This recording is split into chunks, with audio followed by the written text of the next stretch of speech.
Kalung gela thu gu ching sei do jing ta leng loi le gula pha sa pi ki pol na gui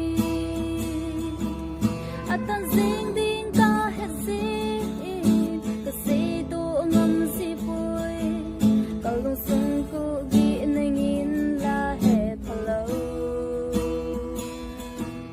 ki panan ka din si na hung kila ate na sumay nui hiu kaya din ki pana kinlay ki pana buhing lo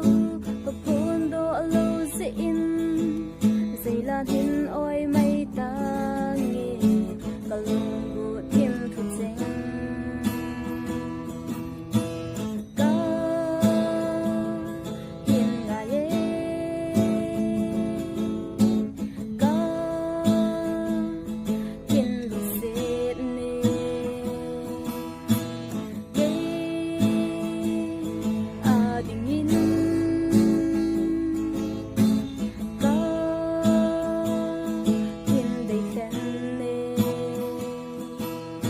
không thấy lên